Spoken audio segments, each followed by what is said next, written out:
These people are amongst the greatest quiz players in Britain.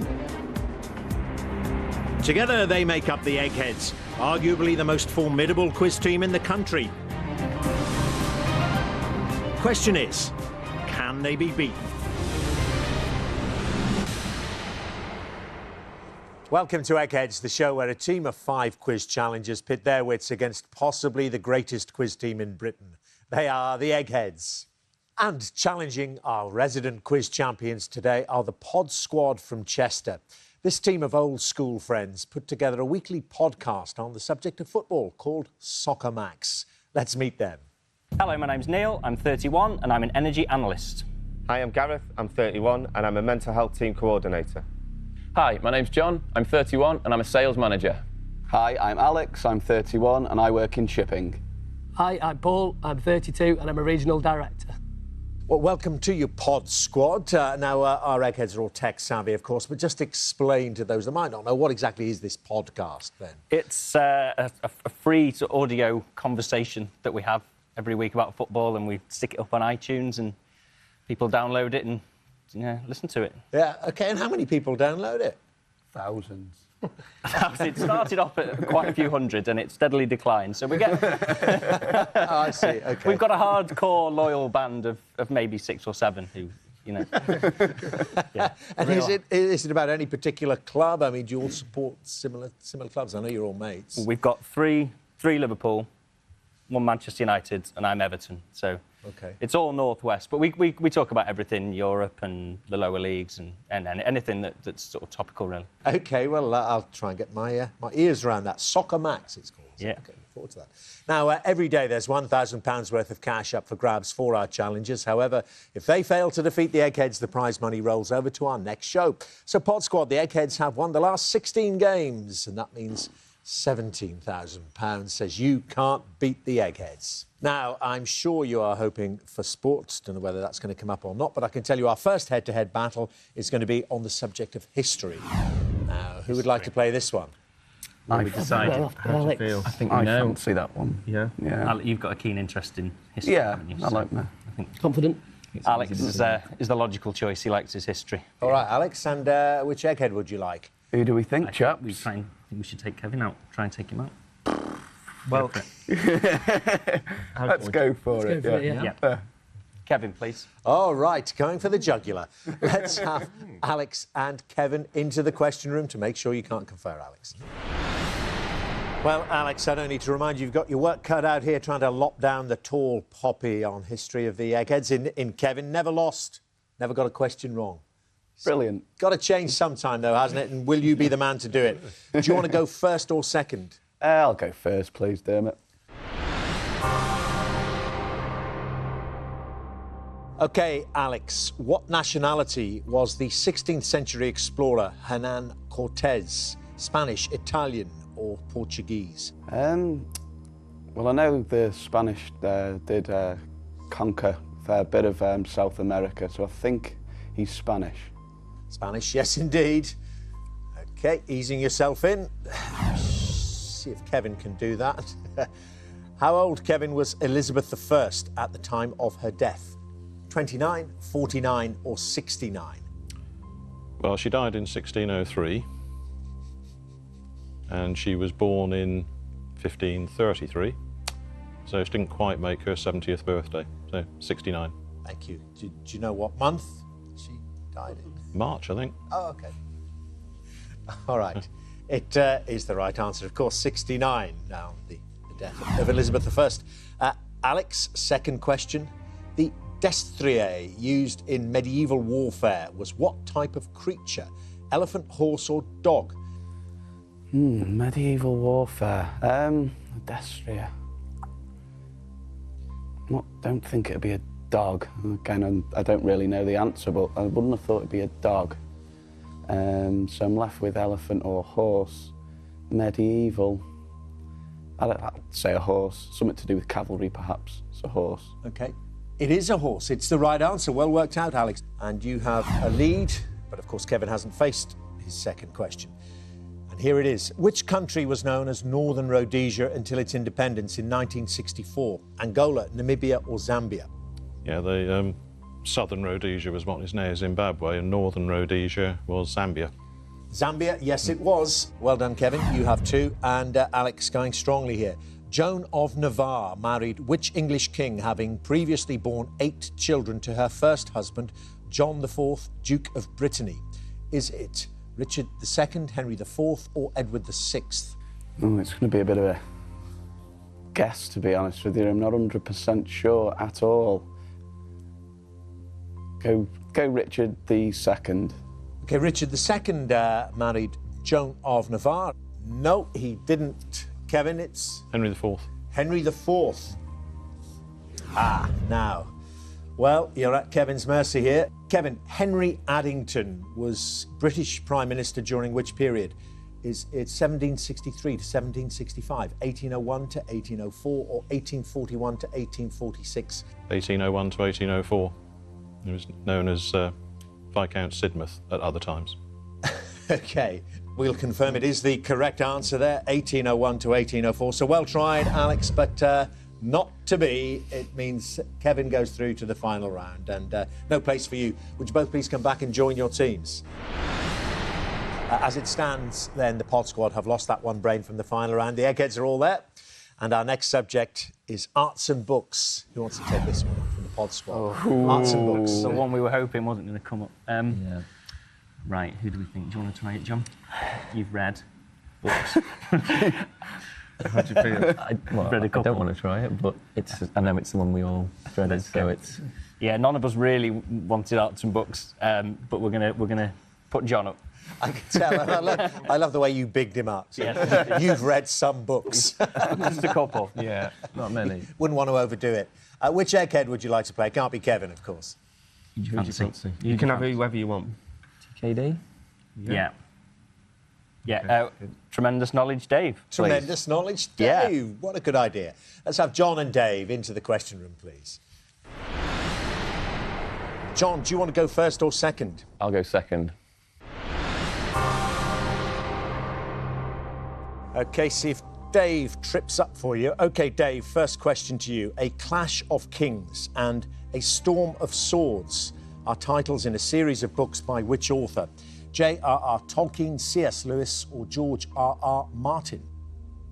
I've got to go J.R.R. Tolkien, but, you know, not with confidence, just over C.S. Lewis. I don't like him there, but J.R.R. Tolkien. OK, yeah, well, kings and swords, plenty of those in Tolkien's books.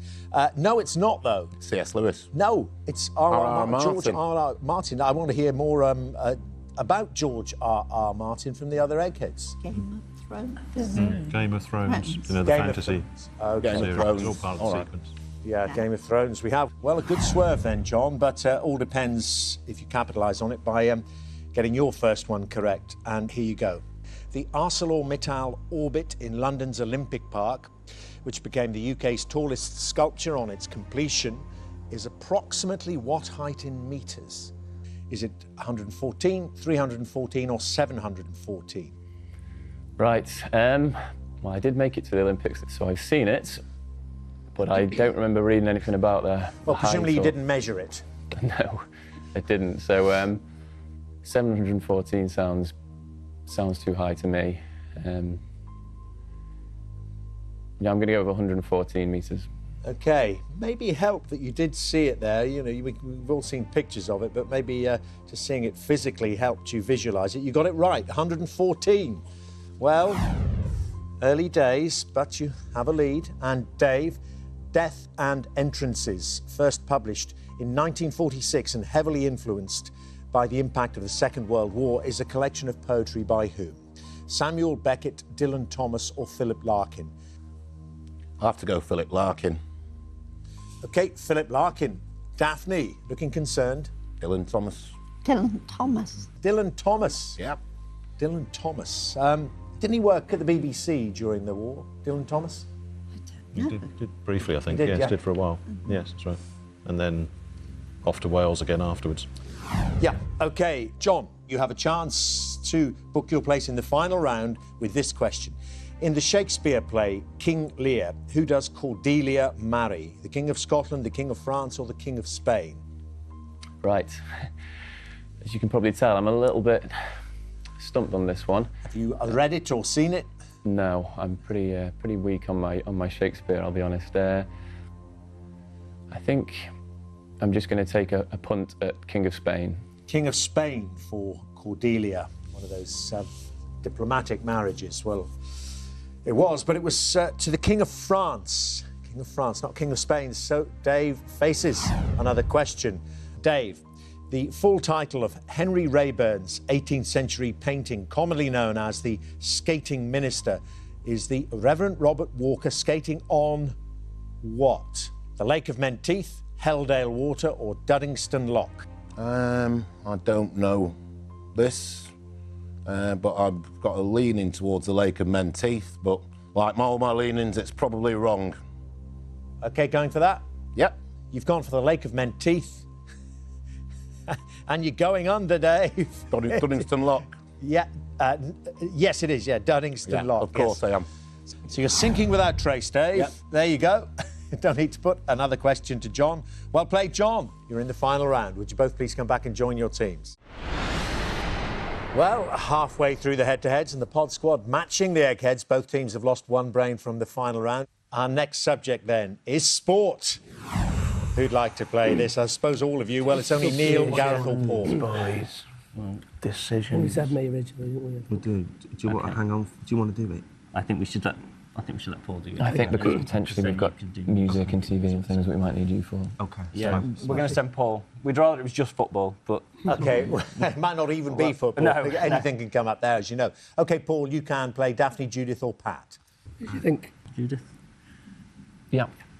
We're going to say Judith, because we know she doesn't like it, and my grandma really likes her cardigans as well.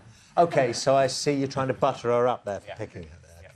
Right, let's have Paul and Judith into the question room, please. Well, Paul, let's see if you can get the Eggheads really on the run by knocking Judith out here on sport. Do you want to go first or second? I'd like to go second, please. All right, it's your first question then, Judith. Which position is most associated with the footballer Jolyon Lescott? Is it goalkeeper, defender or striker? Absolutely no idea. Never heard of him.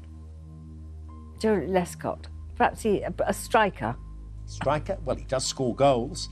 But I know Paul would have liked this. He asked for football questions and didn't choose the first set of questions. Well, there one is. You tell us, Paul. He's a centre-back for Manchester City. There we are, which you better translate that for Judith. Yes, what does that mean? He's a defender, sorry. Yeah, Joey Lescott, England defender as well.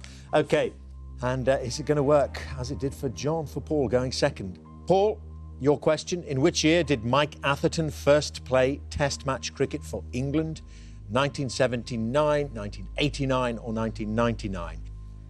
Well, he's certainly too old for 99. And I'm sure he was playing already in 89. So I've got to go for 79. OK, 79. Well, a prodigious talent, but he would have had to have been very good to get into the England team then. No, 1989. Your reasoning was good, but went too far back. OK, well, there we are. Nothing on the board for either of you. And Judith, Piggy French became well known as a leading British competitor in which sport? Yachting, equestrianism or diving? Yeah, I haven't heard of him either. Well, horsey people are apt to have sort of names like Piggy and whatnot. I'm going to try equestrianism.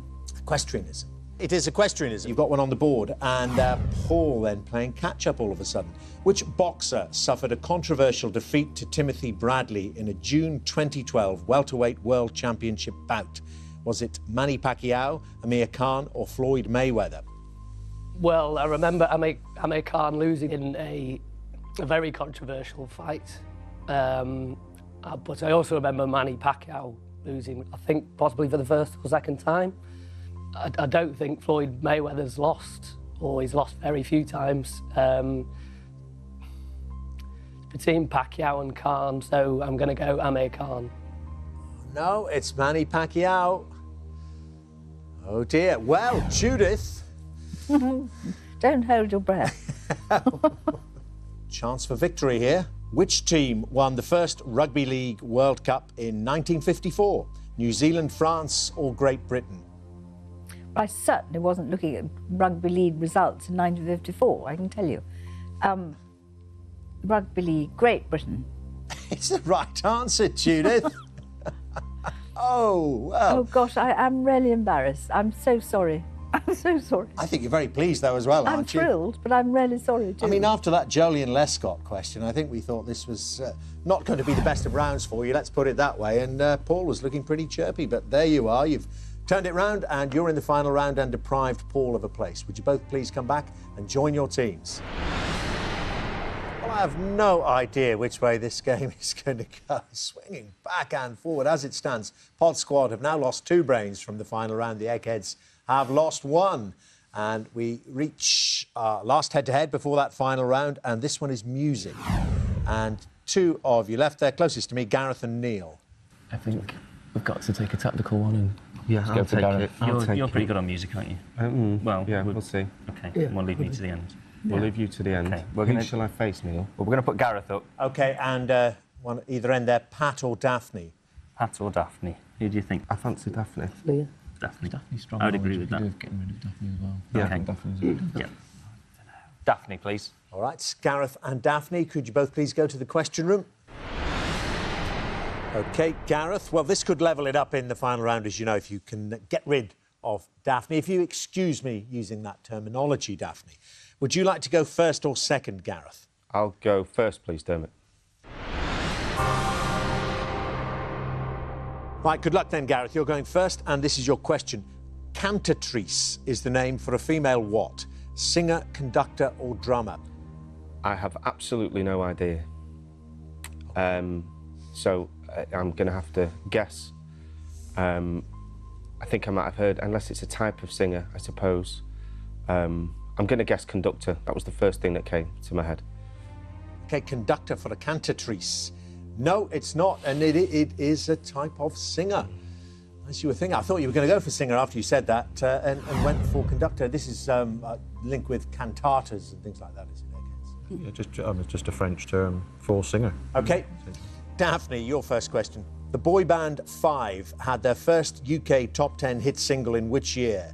Is it 1992, 1997 or 2001? I hate boy bands. Haven't got a clue about them. I would have thought you'd be just their target market. No. Five. I can't even place them. Come on, think.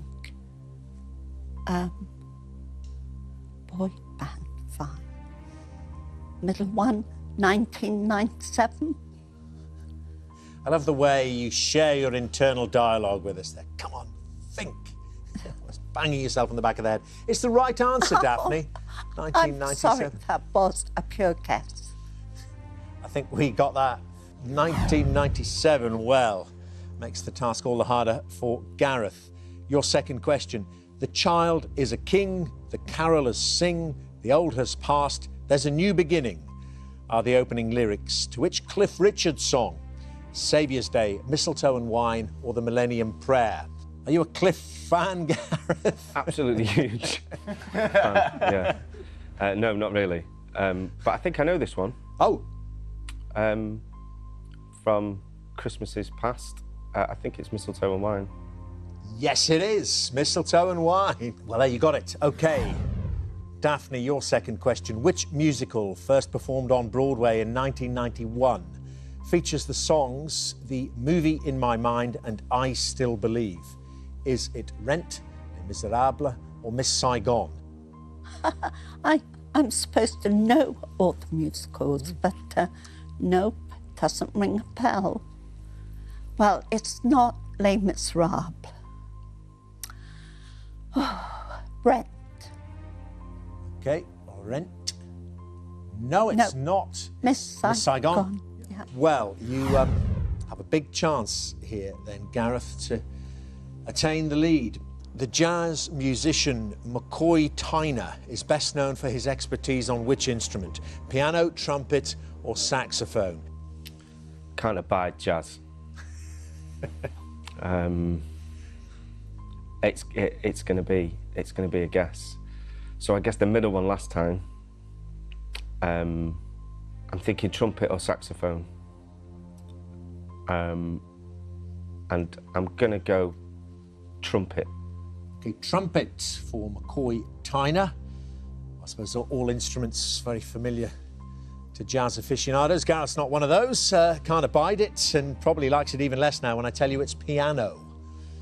Piano. So, a chance for Daphne. The guitarist Neil Giraldo married which US singer in 1982? Patti LaBelle, Pat Benatar or Patti Smith? I've no idea. No idea. Pat Benatar. Pat Benatar. I don't know. Well, you do now, and it is the right answer. Pat Benatar is correct. Married Neil Giraldo in 1982, which means you're into the final round. And no place for you, Gareth. Would you both please come back and join your teams? Well, after some enthralling head-to-heads, this is what we've been playing towards. It's time for the final round, which, as always, is general knowledge. But I'm afraid those of you who lost your head-to-heads won't be allowed to take part in this round. So, Gareth, Alex and Paul from the Pod Squad and Dave from the Eggheads, would you leave the studio, please? Neil and John, you're playing to win the Pod Squad £17,000. Pat, Judith, Kevin and Daphne, you're playing for something which money can't buy, the Eggheads' reputation. As usual, I'm going to ask each team 3 questions in turn, and this time the questions are all general knowledge, just to remind you about that. And, of course, you can confer in this, the final round. So the question is, Pod Squad, are your 2 brains better than the Eggheads' 4? And Neil and John, would you like to go first or second? We will go first, please, Dermot. Well, very good luck to you, Pod Squad. Here's your first question. Moshe Dayan was prominent in the politics of which country? Israel, Japan or Russia? It sounds like a Jewish name to me. Yeah, I mean... Which would rule out Japan. My instant leaning was towards Israel. So was mine, but there is... a Jewish contingent in Russia. Yeah. Our first instinct both was Israel, wasn't it? Mine certainly was. Yeah. What do you think? Yeah, I mean, I've got a slight leaning towards Russia as well, but I think we need to go with that. Yeah, we don't know her. Or him. We're not sure. We think, just on the basis of the name, sounds sort of like a Jewish-sounding name, so we're going to go for Israel. Israel, OK, looking worried there, Neil. I don't know her or him. Well, it's a him, actually, with I think a female prime minister at the time, actually, as well. In Israel is the right answer. Israel is correct. OK, well, listen, very good start there. Tricky one to identify, and you did. So, Eggheads, what is the value of the banknote released into circulation by the Bank of England in November 2011 that features the images of Matthew Bolton and James Watt? Is it 10, 20 or £50? Oh, the £20. I looked yesterday. Has Adam Smith on Yeah, it? Adam Smith is on the 20, and he hasn't been on there all that long, so I don't imagine that would have changed. Matthew Bolton. I don't think I've noticed them popping up on the 10. Whereas Sir John Houblon had been on the 50 for quite a long while. time, Yeah. hadn't he? I don't recall seeing Bolton and Watt, so I'm thinking the logical one is 50 because you don't see so many of those. I certainly don't. So, do you think? Let's bet on 50. Yeah, I think Are you don't know. supposed to? No, Pat. Oh, but... Might have a slight inclation for 50. Yeah, same here. Yeah. OK, we'll go with that. Yeah. We're unsure, but we are going to go with the £50 note. OK, the £50 note. Kevin says he doesn't see many of them. Well, Pat, you do. You've got tens of thousands of them under the bed, haven't you, after that millionaire win? Paper currency? Are you mad? It is the right answer, Egghead. You worked it out, £50. Back to the Pod Squad. Dilys Powell was film critic for which newspaper from 1939 to the 1970s? News of the World, Observer or the Sunday Times? 39 to the 70s. Not an era I'm great on newspapers. I can't imagine. News of the World seems would that have a film review every week for that long? Do you think? I'm not sure. I don't think somebody would stay at the News of the World for that long as a film reviewer. But I'm judging the papers on how I know them today. Yeah, my history isn't very good. I think we're going to have to rule out that, though, aren't we? Yeah. The Observer, I know it does have a big culture section now, and it presumably it always has done, because it's a kind of sort of liberal thing. I don't know anything about the Sunday Times. My leaning would be The Observer, just because it's slightly more cultural. I'm happy to go with that. Yeah. Yeah. Again, we're not entirely sure, but we are going to go for The Observer. OK, The Observer for Dilys Powell's very long tenure as film critic. It's the Sunday Times, the other one you were thinking of, not The Observer. Bad luck, but let's see how the Eggheads do. Your second question, Eggheads. What is the approximate population of Switzerland? Is it 1 million, 4 million, or 8 million? Yeah, it's somewhere in the high sevens, so it's about 8 million. We think that's 8 million people. 8 million. 8 million is the right answer. Yep. It's now 2-1 to the Eggheads, which means, Pod Squad, you need to get this one, as you know. Tenrecs are small insectivorous mammals native to which part of the world? Galapagos Islands, Borneo, or Madagascar? Tenrecs. Right. Have you ever heard of it? No. Strange name, strange word. I mean, Tenrecs. R-E-C-S at the end. I feel quite guilty that Paul gave me a book on Madagascar to read this morning and I didn't. But there we go. Right. It's more likely, I think, it's a mammal to be Madagascar. Wouldn't you say? Or even Borneo. There's a lot. I wasn't confused us even more now.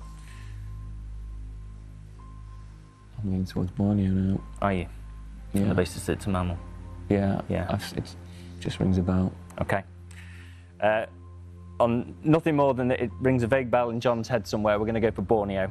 They're all pretty plausible, aren't they? Insectivorous mammals called Tenrecs are native to Madagascar. Madagascar. Bad luck with that, but that means, Eggheads, you've won.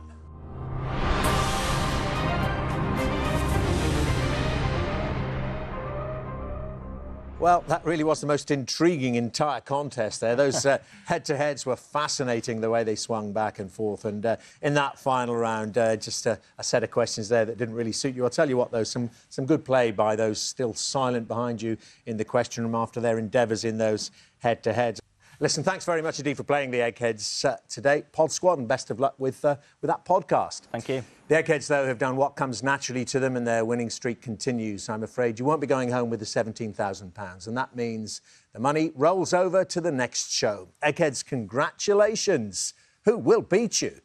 Well, join us next time to see if a new team of challengers have those brains to defeat the Eggheads, because £18,000 now says they don't. Until then, goodbye. For 10 points, can you tell me which chaser was on the very first episode, Well, if you're thinking the governors, you're out. It was the Beast. The chase is on, next.